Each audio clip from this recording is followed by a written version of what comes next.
Olá, galerinha do Museu da Pelada. Hoje a gente está aqui, ó, no Estádio do Café, na cidade de Londrina, norte do Paraná. E é com muito prazer, muita honra e já com muita gratidão que a gente vai tentar arrancar algumas coisinhas aqui do Carlos Alberto Garcia. Ou se não, o maior ídolo da torcida do Tubarão. Primeiro, muito obrigada, Garcia, por estar aqui com a gente. E fala pra gente, onde você começou? Como você começou? Primeiro eu tenho que agradecer, porque isso é motivador, a gente fica sempre feliz nessas oportunidades. Ainda mais eu que praticamente sou de Londrina, mas joguei no Vasco da Gama, tenho esse orgulho de falar isso também, embora não joguei tão bem, né, quanto joguei aqui. Mas enfim, é um prazer estar aqui, falar um pouco da história, dos acontecimentos, não só meu, como também do Londrina, do Vasco da Gama. Estou à sua inteira disposição, junto com o meu amigo Tatinha, que é meu craque aqui, é meu ídolo. E na verdade eu fico muito feliz nessas conversas que tem essa oportunidade. Então, a gente não poderia deixar de fora o Tatinha, gente, o Jair. Nosso Jair, nosso Tatinha. É tão ídolo quanto o Garcia, se tratando de Londrina Futebol. Ele tá aqui com a gente porque ele é muito espertinho. Ele sempre tem alguma informação que eu não tenho, tá? Não é isso mesmo, Tatinha? Então a gente vai tentar trazer para vocês algumas curiosidades dele. Obrigada, viu, Tatinha? O prazer é meu mais uma vez falar com você, ao lado do Garcia, meu ídolo na realidade, porque quando aqui chegou eu fui um dos primeiros repórter de rádio a entrevistá-lo e ficamos numa amizade assim de irmão para irmão. Meu padrinho. Meu padrinho. Padrinho dele, viu? Escuta, Garcia, você tem o apelido de Bem Amado. Não vou fugir, né, dessa pergunta. Por que Bem Amado? Esse foi também um amigo do Tatinha, o Fiore Luiz, narrador de futebol. O Tatinha, durante anos e anos, também trabalhou na rádio Pai Querer. Hoje está descansando, mas já ele volta. E na época dessa novela, o Bem Amado. E aí o Londrina em ascensão, ganhando os bons jogos. Eu, graças a Deus, fazendo boas apresentações. Aí o Fiore começou a me chamar de Bem Amado, porque eu jogava beijinho para a torcida, é uma pessoa muito querida com o público do esporte. E aí pegou Bem Amado e eu fico feliz com esse apelido, que é um apelido bonito, que tanto me orgulho que o Fiore Luiz deu essa minha oportunidade de ser chamado de Bem Amado. Você começou aonde? No Corinthians? Eu comecei no Juvenil do Corinthians, com 14 anos, eu sou do interior de São Paulo, aqui perto de Prudente, Flórida Paulista.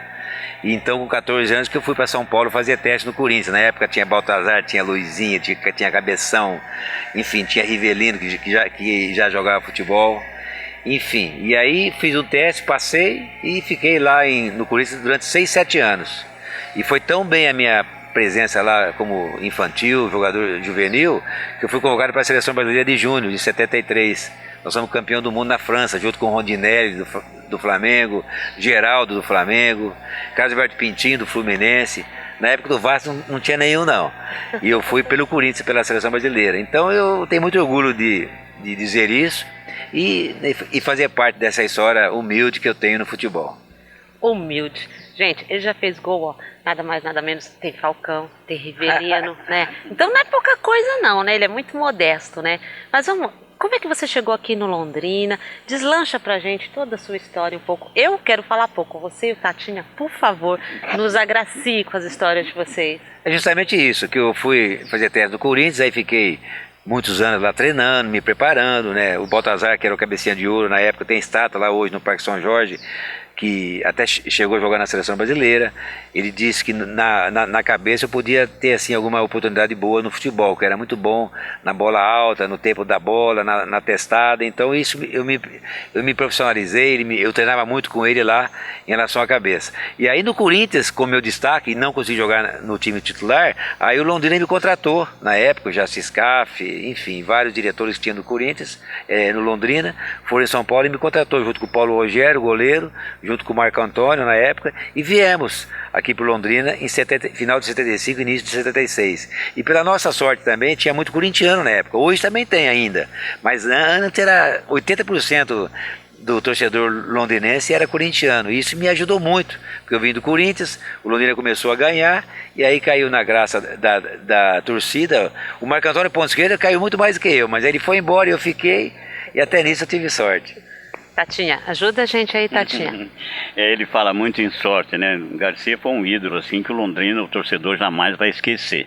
Londrina tem uma carência de ídolos, e na época o Gauchinho era o grande ídolo, aí depois chegou o Garcia, que arrebanhou isso até hoje. Agora é que chegou o Dagoberto começa a engatinhar, veja bem, ele está com 36, ele começa a engatinhar para ser um ídolo.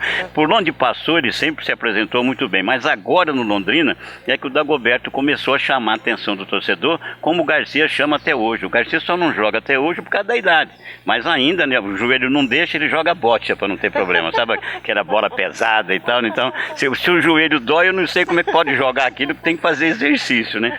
Mas o Garcia na realidade foi o grande ídolo do Londrina que o torcedor jamais vai esquecer. Garcia, olha o peso, hein, Garcia? Então. Olha o peso. Mas teve muito assim também de idas e vindas, não foi? Sim, sim. Então, conta assim pra gente também, não esconde o ouro da gente, vai.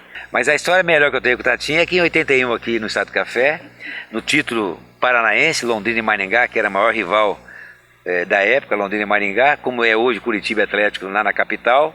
E aí eu briguei com o Urubatão, joguei uma partida lá em Curitiba, no Couto Pereira, vencemos 2-1, eu fiz um gol da vitória lá, e com isso nós classificamos para ir para a final com o Maringá. E aí na decisão aqui, eu no banco, né, tinha brigado com o Urubatão na época, e eu estava errado, porque não pode, né, brigar com o seu líder, com o seu treinador, e eu briguei, xinguei até, e hoje até eu me valorizo o Urubatão, que infelizmente já morreu, mas ele assim, como eu xinguei o técnico, o certo era ele até me afastar do elenco, não me colocar nem no banco. Quer dizer, se ele me colocou no banco, ele me deu uma oportunidade ainda. Mas eu senti que eu não ia entrar. Aí levantei, comecei a alongar, o Tatinha na Rádio Pai Querer começou a falar, volta Garcia, entra Garcia, a torcida começou a gritar Garcia, aí eu entrei e por ironia do destino, primeira bola eu fiz o gol de cabeça e por coincidência o gol do Tito. Então isso fica marcado pra gente. E até nisso Deus me ajudou, porque era para eu não ter entrado, né? O gol poderia ter sido o Carlos Henrique, Paulinho, que foram jogadores de expressão nesse campeonato. E aí eu entrei e fiz o gol de cabeça ainda. Um acerto pelo técnico do Batão, Calvo Nunes.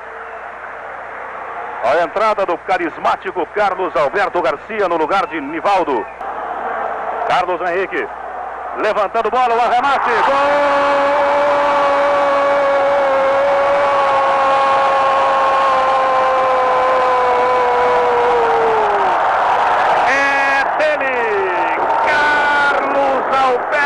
Garcia de cabeça, cruzamento da esquerda, a cabeça de Carlos Alberto na bola, o carismático bem amado, o querido da torcida, e o 2-1 no placar, e a faixa de campeão quase no peito, na marca de 30 minutos do segundo tempo. Garcia manda beijos para a torcida. Aí não terminou a história. Você fez o gol de cabeça e veio no Urubatão e xingou o Urubatão de novo. É pior. E aí que veio o meu erro. Ele veio me abraçar, eu falei, sai daqui, xinguei ele. Aí na segunda-feira ele mandou embora. E ele estava certo, E aí foi quando aconteceu o primeiro empréstimo, né, Garcia? Quando o Urubatão falou, não quero mais. Foi quando você foi pro... Eu voltei pro Vasco. Pro Vasco. Você foi pro Vasco. Mas depois você voltou pro Londrina e aí foi jogar no futebol do Nordeste. Foi jogar lá no ABC de Natal. E aí, Fátima e o pessoal da galera, é o seguinte, né? O Garcia, a gente brincava muito que ele só jogava no Londrina. Quer dizer, até hoje é um jogador que a camisa foi feita pro Garcia, sabe? Aquela camisa 8 é dele e ninguém toma. É igual o negócio de 10 do Pelé, que ninguém não poderia mais jogar com a 10. O Londrina devia ter aposentado a camisa 8, né? Do tanto que ele jogou. Mas na realidade, no Londrina ele fazia muitos gols. Ele acabou fazendo. No Nordeste, 28, né, Garcia? Por aí, era você e o Anderson que jogou também no Londrina. Mas no Londrina mesmo, não adianta, era vestir essa camisa, o Garcia aparecia, e é gol, e é beijinho, quer dizer, então aqui realmente ele jogou o futebol dele. Então é aquela história de identificação, que hoje nem se tem muito, né? E essa identificação. E essa questão de ida e vinda, é que o passe era preso naquela época, então o passe preso, o jogador não tinha liberdade, os clubes mandavam no jogador e eu ia assim. Agora, quando eu ganhei o passe livre, aí foi aqui no Londrina, em 82, 83, 84. Aí fui para Natal, fui para Manaus, enfim. Aí comecei a jogar cada 6 meses num clube, mas O Tatinha tem razão, aqui realmente a camisa azul e branca foi onde eu me identifiquei. E o Nacional também, o Nacional de Manaus é azul e branca, e eu fui campeão também.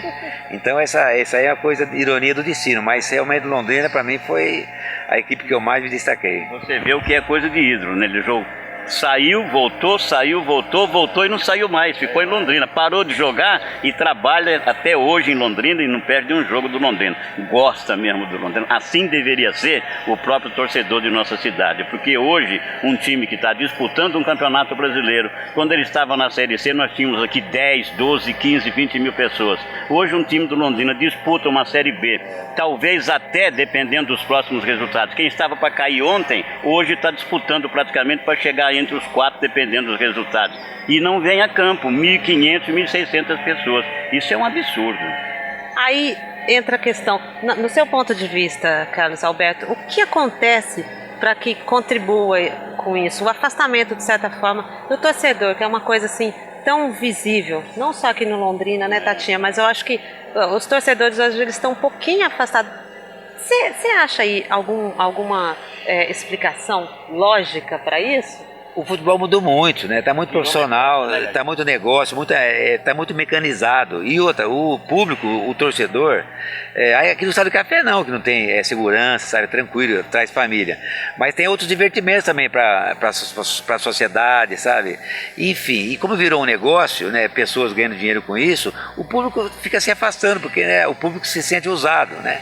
E o Londrina sempre foi assim, um torcedor muito apaixonado, mas só nos bons momentos, porque também em momentos de dificuldade, o público nunca, o torcedor mesmo, sabe, é aqueles 2.000, 3.000 normal. Mas olha, são vários fatores, não é um fator só não. O Estádio do Café também precisa ser modernizado, sabe, não tem muito conforto. Sabe? Então é um monte de coisa que acontece que o público realmente se afastou e só ficaram os 2.000 apaixonados e o Tatinha é um deles. Nós somos, né? Nós somos. Nós três somos. Hoje em dia não se treina muito fundamento no futebol. Você era um cabeceador. Conta aí pra gente, você tinha como, primeiro quem era a sua referência e esse era um fundamento que você costumava treinar muito? Bom, na cabeça foi o Baltazar, porque ele era meu professor, meu treinador, e ele que colocou uma forca no Corinthians com a bola, eu dava 1.000 pulos por dia, 500 de manhã, 500 à tarde, quiser. Então eu me especializei naquilo que Deus já me deu o dom, né? Que foi na cabeça, o tempo da bola, sabe, a impulsão. E isso aí é muito fundamental para o jogador aprimorar, né, nas suas melhores condições. Mas como jogador, a minha referência sempre foi o Zico. O Zico foi meu ídolo, jogador, embora foi do Flamengo, né, o rival do Vasco, mas sempre foi meu ídolo, jogador excepcional e que infelizmente não foi campeão do mundo pela seleção, mas foi campeão do mundo pelo Flamengo. Mas o Zico sempre foi a minha referência, embora também, é claro, né, outros jogadores como Sócrates, Rivelino também se destacaram, mas para mim o Zico sempre foi a minha referência. E hoje, quem seria um centroavante assim, mais ou menos com as características de Carlos Alberto Garcia? Então, esse do São Paulo, eu vejo assim, mas que o Diego Souza, que perdeu um gol ontem, impressionante. Deve ter defesas boas. Não, mas que nada, o gol tá caindo, tem que tocar no canto. Ele errou, fechou o olho e chutou. Mas é um grande jogador, né? E então tem assim, o meu estilo. Mas hoje mudou muito, né? Por exemplo, na minha época, jogador com 5, 6 quilômetros que corria no estádio, hoje é 12, 14, 15 quilômetros. Então mudou muito, muita velocidade e a técnica diminuiu um pouquinho. Mas não dá para comparar, né? Acho que cada um na sua época, né? No seu jeito de jogar. E a gente tem que enaltecer muito hoje o futebol moderno que está e tem que se adaptar. Se eu for jogar hoje, com certeza o meu jeito de jogar seria outro, porque senão não seria, eu não ia me adaptar nesse futebol de correria como é hoje. Então vamos chegar lá. Bem lá onde o Pugliese, sabe, um vascaíno, gosta muito de lembrar, né? A Batalha de São Januário. Aliás, o período de 77 e 78. Fala um pouco pra gente, especificamente sobre aquele jogo. Aí vem a época, que são outras épocas, né? O torcedor era apaixonado, ia no estádio. O Vasco, mesmo que tem uma torcida imensa, naquela época era muito mais. E coincidiu de que o Londrina se destacou no início do Campeonato Brasileiro e aí foi jogar contra o Vasco. Se o Vasco fizesse 2 gols no Londrina, o Vasco classificaria para a fase semifinal do Brasileiro. E o Vasco era o amplo favorito, né? Todo mundo imaginava que o Vasco fosse vencer. todos o que eu falo é a nível nacional, porque nós, jogador Londrina, nós tínhamos certeza da vitória, porque o time estava embalado, estava muita confiança, sabe, jogadores um ajudando o outro, então nós chegamos lá com tranquilidade. Mas por que você falou a batalha? Porque foi uma coisa louca, a torcida dentro do campo, fora do campo já teve assim algumas coisas que aconteceram, sabe, para o Vasco ganhar um pouco meio na marra, os jogadores do Vasco começaram a perder gols, como o Dinamite, o Guina, o Abel, zagueiro que perdeu muito gol também. Não é que perdeu, o nosso goleiro Mauro estava uma tarde assim, né, inspirado, memorável. Para mim foi de goleiro que eu vi jogar perto, foi o jogador que mais pegou o gol, assim, pegou defesas importantíssimas numa partida só, porque era para ser 5-2 assim, pro Vasco, se não fosse o Mauro. Então até isso nos ajudou. E foi pressão dentro do campo, pressão no vestiário. O Tatinho, que está aqui ao nosso lado, também pode falar, porque ele participou também dentro do campo como jornalista, né, como comentarista ou como repórter de campo, e percebeu também a loucura que foi, mas realmente foi pressão e graças a Deus tudo deu sorte, porque era para ter acontecido morte naquele dia se não fosse, sabe, a segurança, e Deus está presente, porque foi uma coisa de louco que eu nunca vi na minha vida. E aí, quem estava nesse jogo? Escala aí pra gente. O Londrina escala, o Vasco mais ou menos. O Londrina foi Mauro, que era o Paulo Rogério titular, jogou Mauro, Claudinho, Carlos, Arengue, Dirceu, Zé Roberto, Garcia, Ademar, Xaxá, Brandão e Nenê. Aí entrou, acho que o Everton, entrou o Nivaldo, entrou o Sérgio Américo, mas a equipe londrina era essa. O Vasco era Mazzaropi, Orlando, Abel, Geraldo e Marco Antônio. Zé Mário, Guina e Paulo Roberto. E o Cinho, Roberto e Ramon. Não é pouca coisa, não. O Londrina, quando chegou no ônibus, assim, para entrar já em São Januário, aliás, só para o torcedor recordar, 55 mil, até hoje esse recorde não foi batido. Então você imagina um time perdendo com uma torcida dessa, inflamando o time, contagiando o jogador, e mesmo assim o Londrina, com a maior tranquilidade da paróquia, venceu o jogo 2-0 e gols bonitos, inclusive. Aí Xaxá, a roubada de bola, o lançamento, Brandão na corrida, a saída de Mazzaropi e o gol. A falta, Dirceu, perna esquerda, olha o Garcia, de virada, gol! Carlos Alberto Garcia. Só não foi campeão por alguns pequenos detalhes, senão seria campeão brasileiro naquela época. Vocês não comeram no hotel nesse dia, né? Tem essa historinha. Vocês saíram, como que foi, hein? Chegou a esse ponto? O jogo foi no domingo, no sábado no Hotel Plaza Copacabana, lembro como se fosse hoje. Surgiu um comentário que na comida ia ter um sonífero lá, uma coisa para dormir, que com certeza era mentira, era polêmica. Então o que aconteceu? Cada grupo de jogadores, 3 ou 4 jogadores, foram comer lanche, comer alguma coisa fora do hotel. Mas isso aí foi mais assim, já pressão psicológica antes da partida, porque com certeza isso não aconteceu não, mas que houve assunto polêmico, houve. No vestiário também, lá o massagista do Vasco fez macumba, Santana, que é a loucura, que ia ser 4-0 pro Vasco por causa da macumba, sal grosso, frango lá no vestiário, mas tudo isso aí passou com uma boa oração e um bom futebol apresentado dentro do campo. E na época, né, Franquero, o presidente do Londrina, esse marcou história também no futebol brasileiro. Ele chegou e quando viu essa pressão toda e tal, o que ele fez? Arrumou um amigo dele, cara, botou um terno no sujeito e tal, sapato bico fino e coisa, botou na lapela aqui um distintivo, na época não era CBF, era CBD, e foi no vestiário do juiz. Aí ele se apresentou para o juiz: eu sou o representante da confederação, vim desejar uma boa partida para o senhor, que o senhor apite bem. E, quer dizer, se o juiz estivesse mal intencionado com a pressão do Vasco, adeus, era 4 ou 5-0. O cara apitou uma partida como se ele fosse convocado para a FIFA na sequência. Esse foi um dos méritos do presidente Franquero, que sabia agitar, sabia fazer as coisas no Londrina. De forma inteligente, né?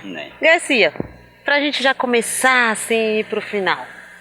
Fala aí, você lembra o seu gol? Você lembra o gol do Brandão? Tem como você falar pra gente assim? Você lembra como você estivesse vendo. O primeiro gol foi o Xaxá, tomou a bola do Marco Antônio do Vasco, que era um excepcional lateral esquerdo, era de seleção brasileira. Antecipou, tomou e deu um toque para o meio. Aí eu entrei pela minha direita e o Brandão era muito rápido. O Brandão entrou Abel e Geraldo em velocidade. Mas o Mazzaropi saiu, ele deu uma passada para esperar o tempo certo e meteu de esquerda, no canto esquerdo do Mazzaropi. E o meu gol foi uma falta pela ala esquerda, a pressão da torcida jogando garrafa, jogando pedra lá dentro do campo. E houve assim uma pouca cera do Dirceu, que já estava 1-0 para nós. Mas foi logo no começo do segundo tempo. E aí o Dirceu bateu a falta, eu dominei com a direita e chutei de esquerda, coisa que era o meu fraco. Eu nunca fiz gol de perna esquerda. Se eu fiz 2 gols, um foi aquele na minha carreira de perna esquerda e pegou forte. O Mazzaropi nem viu, a bola passou. E aí 2-0 ficou incontestável a nossa vitória a partir daquele momento. Bom, eu falar em Vasco, então, o torcedor gostaria de saber também do Garcia, a galera tá lá esperando isso. A passagem sua pelo Vasco, Garcia. Exatamente. Porque na realidade é o seguinte, você chegou num dia que teve a apresentação de um outro com uma fama maior que você, que era o goleiro, era o Leão, não era? O Leão foi apresentado no mesmo dia de você, quer dizer, então aí ficou aquele negócio. As honras foram para quem?